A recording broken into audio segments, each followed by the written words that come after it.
आप सभी का स्वागत है आज के इस नए वीडियो में, जहां हम लोग पढ़ रहे हैं भारतीय भूगोल में भारतीय मृदा।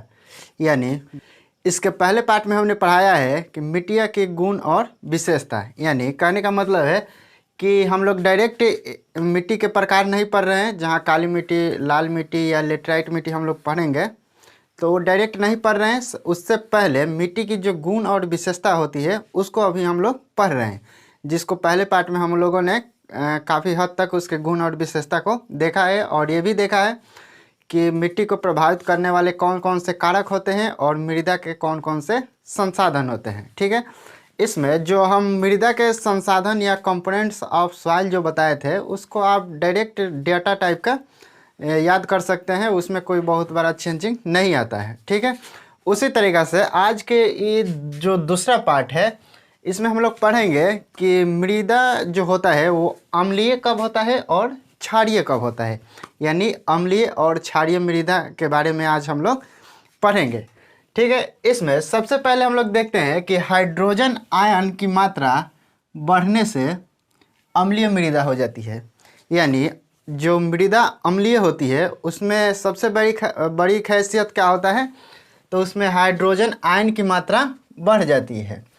और जैसे ही के और Na, के मतलब पोटेशियम और Na मतलब सोडियम, रेनाइनों की मात्रा अधिक होती है तब मृदा क्षारीय हो जाती है।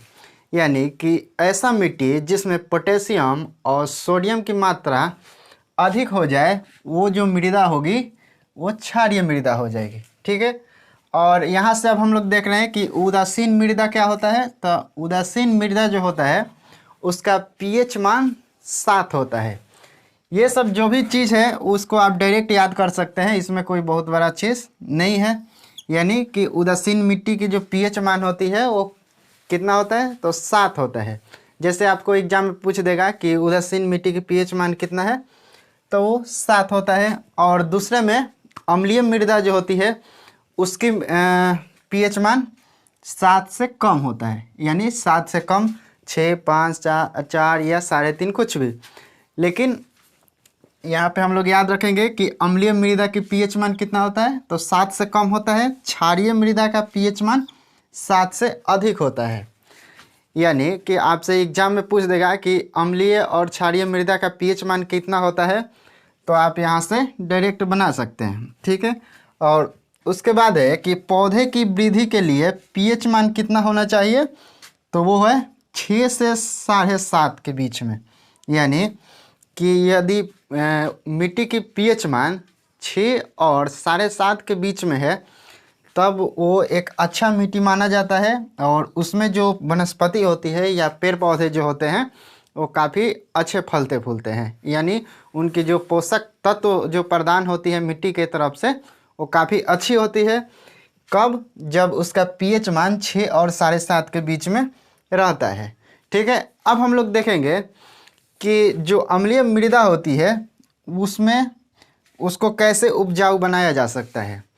तो अम्लीय मृदा में चूने का प्रयोग करके, चूने यानी बुझा हुआ चूना जिसका रासायनिक सूत्र होता है CaOH होल ट्वाइस। ठीक है, इसको बुझा हुआ चूना बोलते हैं। ठीक है, बुझा हुआ चूने में कैल्शियम, ऑक्सीजन और हाइड्रोजन उपस्थित होता है। ये जब भी मिला दिया जाता है मिट्टी में तो अम्लीय जो मृदा होता है वो और भी उर्वरा शक्ति उसकी बढ़ जाती है, यानी अम्लीयता घट जाता है। और वहीं पे जो क्षारीय मृदा होती है उसमें जिप्सम मिला दिया जाता है। यानी कि यदि कोई मिट्टी क्षारीय है उसमें जिप्सम मिला करके हम उसको एक नॉर्मल मिट्टी बना सकते हैं जो पेड़ पौधे या वनस्पति के लिए काफ़ी उपजाऊ हो जाता है।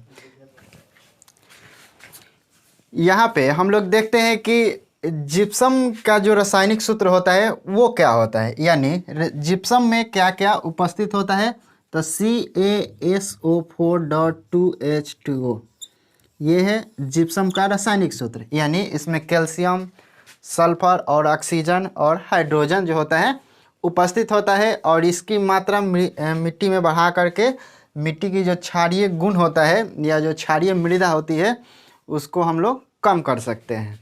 ठीक है, अब हम लोग देखेंगे कि भारत में सर्वाधिक क्षारीय मृदा होती है वो यूपी में पाया जाता है। यानी कि यूपी में क्षारीय मृदा की जो क्षेत्र है वो काफ़ी ज़्यादा है। इसके पीछे कारण है कि यूपी में, खास करके पश्चिमी यूपी में नदियों का जाल बिछा हुआ है। जाल बिछने के कारण नदियों में दीवारें नहीं लगाई गई है, अर्थात किसी भी तरह से वो बाउंडेड नहीं है, जिसका कारण होता है कि जब नदियों में पानी भर जाता है तो वो पानी खेतों में की ओर चला जाता है। यानी कि नदी में भरने के बाद खेत में वो सारे पानी बिछ जाते हैं, और वहीं जो पानी गर्मी होता है या जो धूप निकलता है तो वाष्पीकरण के रूप में जल तो वाष्पित हो जाता है, लेकिन उसमें उपस्थित चूने की जो मात्रा होती है वो खेत में ही छूट जाता है। यानी मृदा में जो जल नहर या नदी से आया हुआ बिछा हुआ रहता है, उसमें उपस्थित चूना जो होता है वो नहीं वाष्पित हो पाता है, जिसके कारण उस मिट्टी की जो उर्वरा शक्ति है कम हो जाती है और वहीं क्षारीय मृदा का रूप ले लेती है। ठीक है, अब हम लोग देखते हैं कि भारत में लवणीय मृदा वाले क्षेत्र तो वो है गुजरात में। लवणीय मृदा वाले क्षेत्र गुजरात में होने के पीछे कारण है कि गुजरात जो है वो समुद्री तट पे है, और समुद्री तट पे जो कछारी मिट्टी या कॉप मिट्टी जो आती है उसमें लवण की मात्रा सबसे ज़्यादा होती है, और वहीं इसीलिए गुजरात जो तट है उस पर लवणीय मृदा की जो क्षेत्रफल है वो काफ़ी ज़्यादा है। ठीक है, अब हम लोग देखते हैं कि अम्लीय जो मृदा होती है वो भी कोई ऐसा नहीं होता है कि वो किसी काम के लिए नहीं होता है। अम्लीय मृदा में चाय बागान या कॉफ़ी की जो खेती होती है, खाद्यान्न के लिए यूज़ तो नहीं किया जाता है, लेकिन जो पेय पदार्थ होते हैं उनके लिए उसमें फसल लगाया जा सकता है। यानी कि मृदा में, यानी अम्लीय मृदा में चाय, कॉफ़ी या जो भी पेय पदार्थ होते हैं उसका उपयोग, उसका फसल लगा करके अम्लीय मृदा का उपयोग किया जा सकता है। ठीक है, तो यही था आज के इस पार्ट में, जिसमें हम लोगों ने देखा कि अम्लीय और क्षारीय मृदा क्या होती है, और उसके साथ साथ अम्लीय मृदा किस चीज़ के लिए उपयोगी है, तो वो पेय पदार्थ के लिए है, और क्षारीय मृदा जो है वो यूपी के पश्चिमी भाग में सबसे ज़्यादा पाया जाता है। ठीक है, और इसी के साथ साथ हम लोगों ने ये भी देखा कि पीएच मान के आधार पे कैसे हम लोग अम्लीय मृदा और क्षारीय मृदा को डिसाइड कर सकते हैं।